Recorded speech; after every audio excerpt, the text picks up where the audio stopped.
A continuación, conectémonos.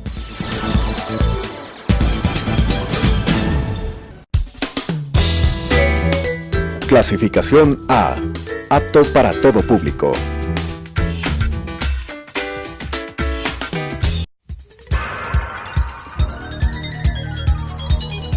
Las opiniones vertidas en este espacio por la producción y dirección del programa son de exclusiva responsabilidad de sus autores y de quienes intervienen en ellos.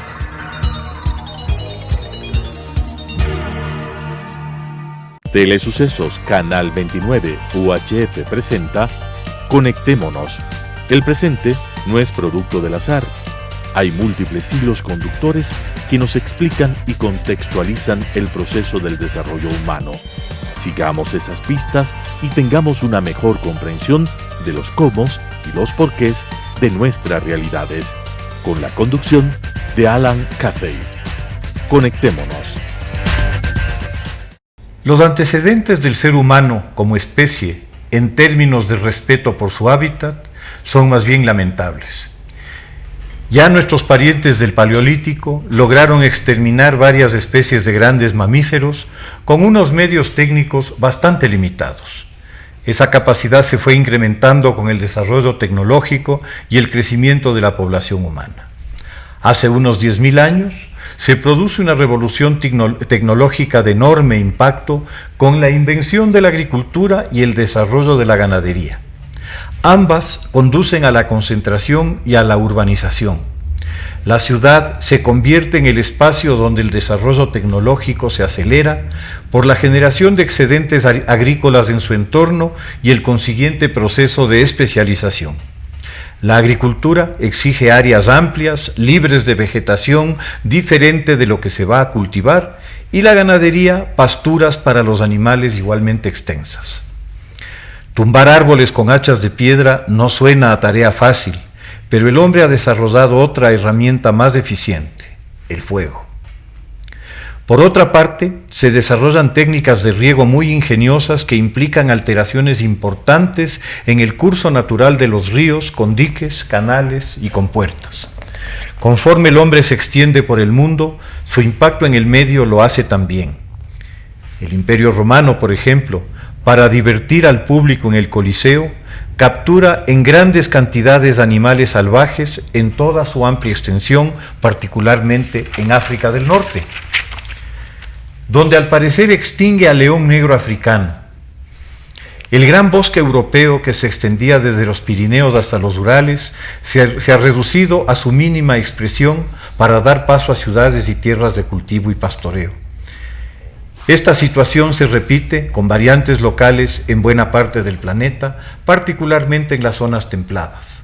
Los trópicos, en alguna medida, escapan a esa constante por su escasa población primero y por las dificultades técnicas para deforestarlo.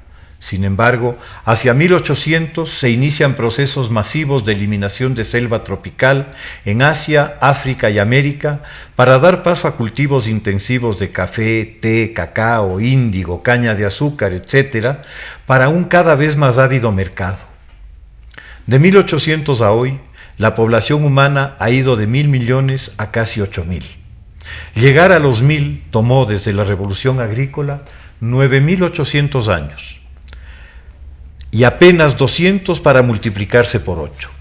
Las demandas de alimentos y materias primas lo han hecho por bastante más, pues las demandas generadas por una industria y unas técnicas cada vez más potentes exigen cada vez más recursos, desde la energía a la informática, las comunicaciones y el transporte.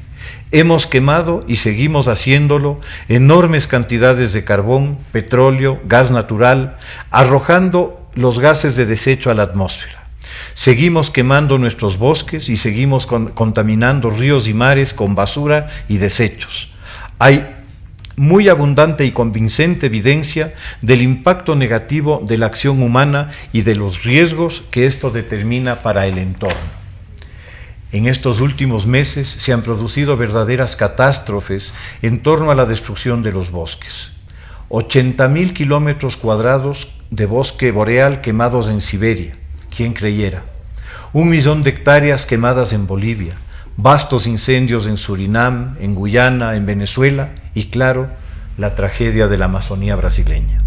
Sobre este tema, Conectémonos conversará hoy con Verónica Enríquez Ruiz, coordinadora de proyectos de Jocotoco, que es una organización dedicada a la conservación aquí en el Ecuador. Verónica, bienvenida. Muchas gracias. Conversemos pues de este drama que estamos viviendo en el Amazonas. Bueno, sí.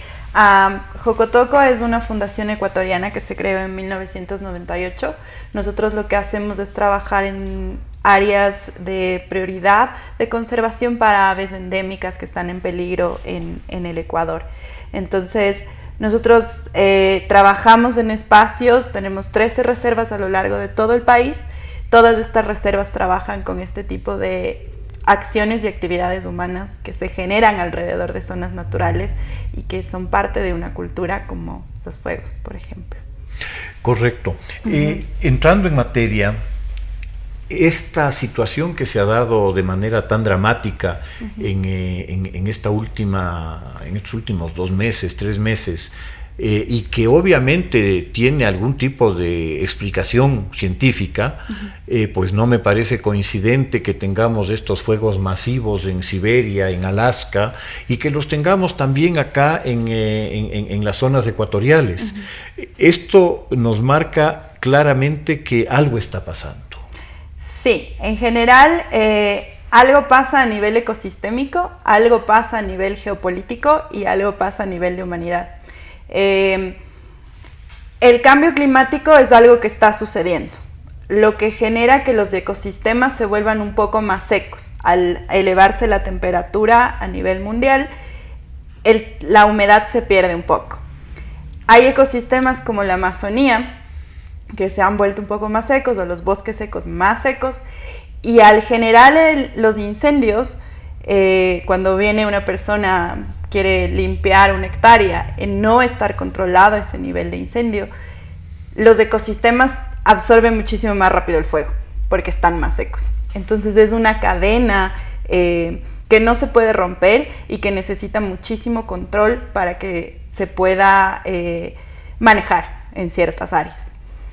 En el caso del Brasil, y presumo también en el de Bolivia y en el de lo que está sucediendo en Venezuela, lo que está sucediendo en Surinam, no es que el incendio se genera por una combustión propia. Hay agentes externos interesados en que eso suceda. Sí, existe muy poco porcentaje en el que los fuegos están causados por una acción natural o por un accidente que puede pasar. No sé, se choca un auto y produce el fuego, o hay una botella de vidrio y el calor. Es un porcentaje muy, muy bajo. El otro porcentaje está vinculado al tema de expansión agrícola, que es lo que estaba mencionando en su introducción, y es como pensar en que tenemos que sembrar diferentes alimentos que se están consumiendo a nivel mundial, no solo por los humanos, sino por el ganado, por ejemplo, la soya, el maíz y otros granos.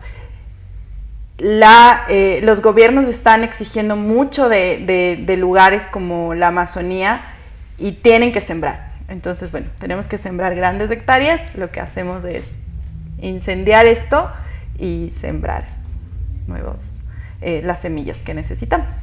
El tema, obviamente el tema de la quema, es una costumbre ancestral, es una costumbre que, por lo que explicaba hace un momento, la dificultad técnica de tumbar un árbol con una herramienta primitiva, eso está un poco metido en yo diría que hasta en el ADN de la especie, al menos desde que empezamos a cultivar la tierra bajo criterios agrícolas como tecnología agrícola.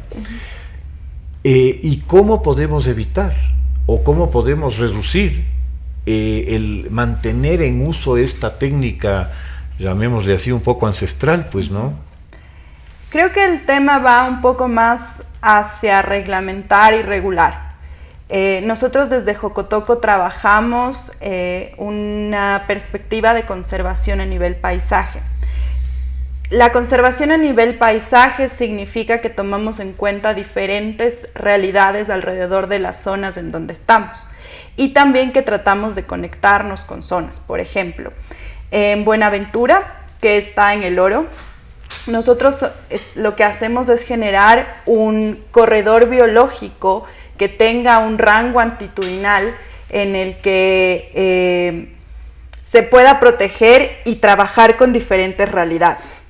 El tema del fuego es una realidad constante con la que nosotros estamos enfrentándonos. Entonces tenemos otra de nuestras ideas, y bueno, ahorita estamos trabajando en una campaña para una especie que fue descubierta el año pasado, es la estrella de garganta azul. Es un colibrí, una especie muy única, endémica de Ecuador, que fue descubierta en Cerro de Arcos, entre Loja y El Oro. La realidad de la zona de Cerro de Arcos es que hay muchos pinos alrededor y varias zonas de quema.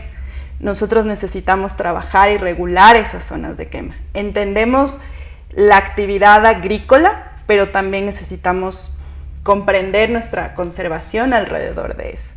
Y la conservación a nivel paisaje te da ese nivel de comprensión mucho más macro. Hace como, ¿qué será? Unos 215 años, Humboldt estuvo por acá y en su estancia en el país, que todavía no era el Ecuador, él observó, creo que realmente asombrado, el grado de biodiversidad que existía e hizo un cuadro maravilloso del Chimborazo que baja hasta el Océano Pacífico, en el cual están descritos los pisos climáticos y la variedad botánica y faunística que él observa en el país. ¿Qué tanto de eso se ha perdido? La pérdida de ecosistemas a nivel mundial en general es bastante grande. No tengo el dato de un número específico, pero a nivel, por ejemplo, a nivel Ecuador, según los monitoreos que nosotros tenemos, nosotros monitoreamos una de las aves en las que nos fijamos mucho es el perico de Orcés. El perico de Orcés es una ave endémica que vive en la reserva de Buenaventura que mencioné hace un momento. Está en peligro de extinción y lo que está sucediendo ligado al cambio climático es que la especie, se demostró según un estudio, que la especie vivía, por ejemplo, a 800 metros de altitudinal. En 30 años, ese hábitat ha variado y el ave necesita subir. Entonces, ahora se le encuentra a 1100 metros más o menos. Y según las predicciones, en un tiempo futuro podría subir a 200 metros más. Eso significa casi unos 1500 metros sobre el nivel del mar. Las especies van desapareciendo por eso, porque los ecosistemas van cambiando debido al calor que se produce por el cambio climático, por los incendios que se generan, por la pérdida de biodiversidad. Hay especies que ni siquiera conocemos en tema de insectos, anfibios, plantas, que ni siquiera están registradas. Entonces, llevar una contabilidad de lo que se está perdiendo es casi imposible, pero tenemos estos datos que nos ayudan a ver que si nos empezamos a trabajar en estas cosas, hay muchas especies otras que van a desaparecer. Entonces, nosotros al trabajar en esta conservación a nivel paisaje, lo que hacemos es crear corredores y garantizamos, por ejemplo, en el caso del perico de Orcés, al conectarnos con una propiedad que esté casi a 2000 metros, garantizamos que esta ave tenga un ecosistema a futuro. Que tenga un rango. Que tenga un rango altitudinal.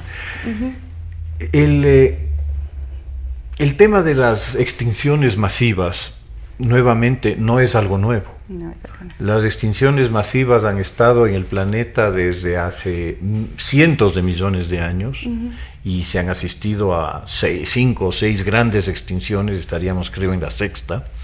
¿Qué de diferente tiene la actual? Que es causada por la mano humana, en realidad. desde el proceso de industrialización se ve un aumento en la cantidad de emisión de gases de efecto invernadero, lo que genera cambio climático, lo que genera pérdida de ecosistemas, lo que genera pérdida de especies. Es toda una cadena y es un círculo que nos está afectando, y todo parte desde modelos de desarrollo en los que el humano es el centro. Entonces, claramente el tema de conservación está ligado a nosotros, a nuestra supervivencia como especie, más que la supervivencia de la Tierra como Tierra, como por planeta. Ella, como planeta. El planeta va a seguir ahí. Sí, los que podemos no estar somos nosotros, sí, ¿no? Básicamente. Así es. En esa medida,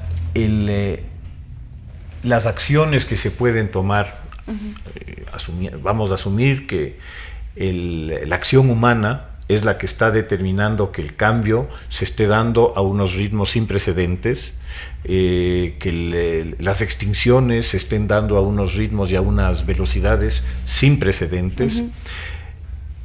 ¿Qué tanto es factible detener eso? ¿Qué tanto es posible mitigar eso? ¿Es posible? Es posible seguir trabajando en el tema de conservación. Como mencionaba hace un momento, nosotros tenemos 13 reservas a lo largo de todo el país, son más de 23,000 hectáreas en todo el Ecuador.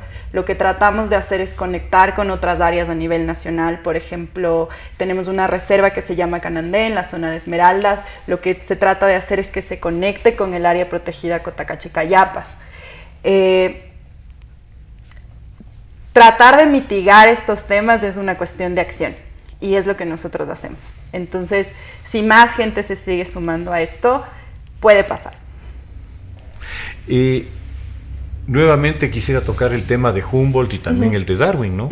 O sea, ambos llegan al Ecuador y encuentran en el Ecuador un verdadero laboratorio biológico realmente extraordinario, maravilloso, que en el caso de Darwin es uno de los factores que definen su comprensión del proceso evolutivo, ¿no?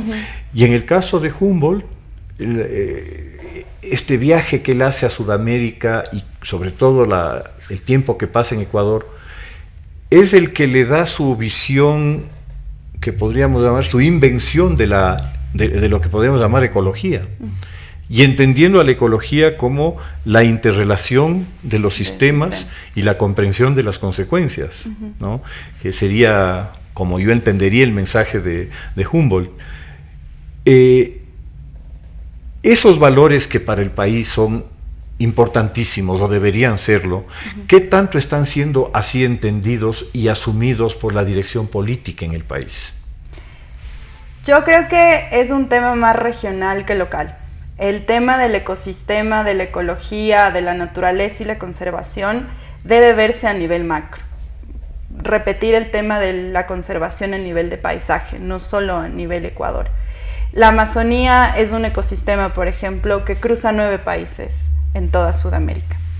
Estos 9 países de una u otra manera deben estar coordinados para su protección.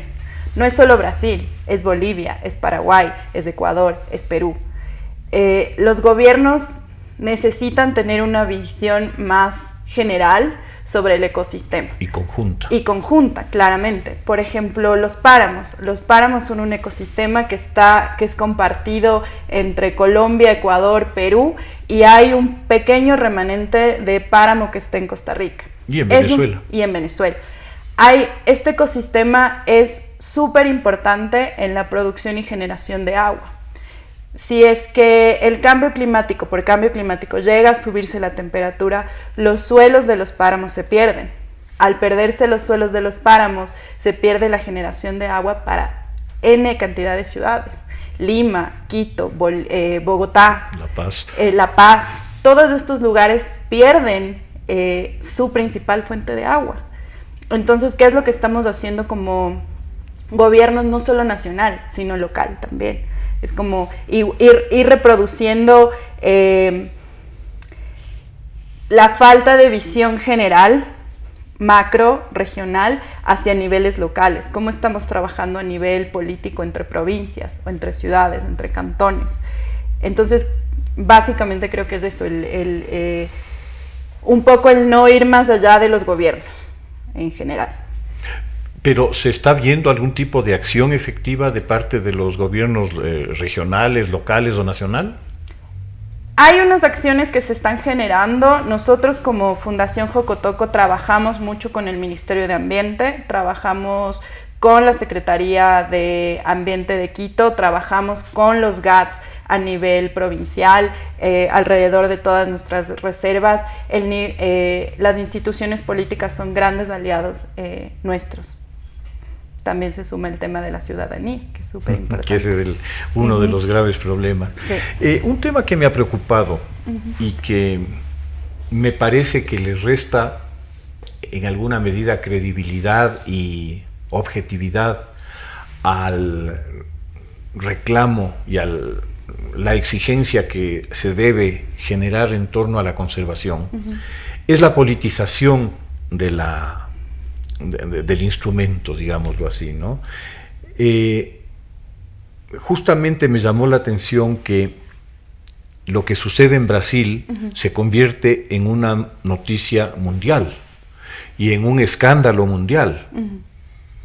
No así lo que sucedió en Rusia, no así lo que sucedió en Bolivia, no así lo que está sucediendo en la zona del Orinoco. Y en esa medida creo que el movimiento ecologista se debilita a sí mismo. Es darse un tiro en el pie, el politizar las cosas desde un punto de vista ideológico en un problema que no lo es, en un problema que es un problema real y mundial. El problema de conservación y el problema de ecología es político. Todo en general, las relaciones humanas, las relaciones de conservación, tienen un componente político. El punto de la importancia sobre la Amazonía es por la sensibilidad del ecosistema.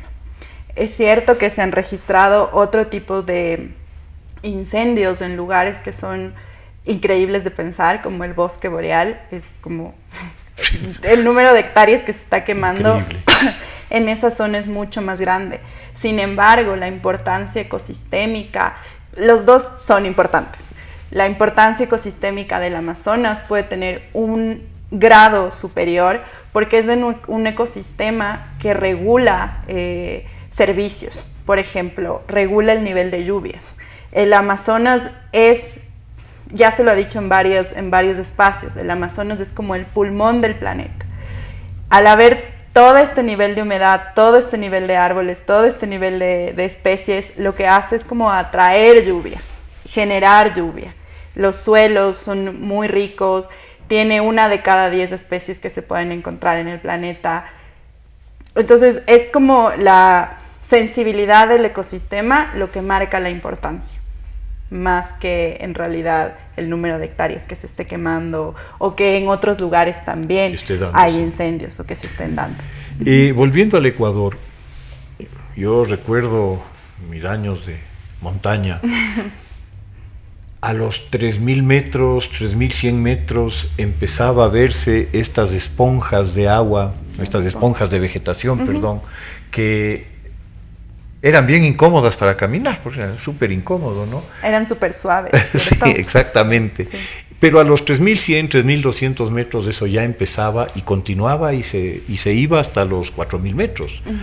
Hoy día uno va y eso no existe más. Exacto. Es decir, en ese momento un poco la frontera agrícola estaba en el orden de los 3.000 metros. Y hoy día parecería que esa frontera agrícola se disparó hacia arriba de una manera significativa, ¿no? Sí. Es solo como a nivel local observar, todas las mañanas tenemos la oportunidad de observar el Pichincha. Y el nivel en el que las casas que están subiendo, siguen subiendo. Los páramos son ecosistemas ultra sensibles, con grados mínimos de aumento de temperatura, el suelo pierde su capacidad de agua y por eso de absorción. Estas esponjas que eran incómodas para caminar son esponjas básicamente, que absorben el agua en época lluviosa y la sueltan despacito en época seca, como ahora. Lastimosamente sí se están perdiendo por este tipo de cosas. Bueno, Verónica, te agradezco muchísimo. Creo que este es un tema como para seguirlo conversando en varios programas más, así que espero contar contigo para poder hacerlos. Muchas gracias. Me parece esencial que se cree una conciencia de lo que está sucediendo y de cuáles pueden ser las consecuencias de no actuar. Sí, igual y es súper importante pensar que la ciudadanía también puede hacer cosas. Si bien es cierto, los incendios están pasando lejos de nosotros, los efectos pueden estar lejos de nosotros, entre comillas, hay muchísimas cosas que sí podemos hacer como ciudadanos. Una de esas es esto, aumentar el conocimiento de temas de ecosistemas. La otra es cambiar nuestros modelos de consumo, no sé, consumir menos carne. Una de las cosas que hacen que la expansión de la frontera agrícola crezca es el sembrío para alimentos de ganado o tener ganado. Y la otra es apoyar a instituciones que estamos trabajando por el tema de conservación. Desde Jocotoco tenemos ahora una campaña para salvar a la nueva especie de colibrí, que es la estrella de garganta azul. Es una especie endémica de Ecuador, es única en el planeta. Bueno, pueden visitar nuestra página web, que es www.jocotoco.org, buscarnos en redes sociales. Estamos con esa campaña durante este mes y queremos comprar una reserva para proteger esta ave. Al comprar la reserva no solo se protege el ave, sino que se trabaja con las comunidades alrededor. Es una zona de páramo que puede estar en peligro por los fuegos, por el cambio climático. Entonces ustedes, como televidentes o como personas ciudadanas, pueden apoyarnos, entrar a nuestra página y apoyar a otras instituciones que trabajamos en eso. Muchas gracias. Gracias. Las opiniones vertidas en este espacio por la producción y dirección del programa son de exclusiva responsabilidad de sus autores y de quienes intervienen en ellos.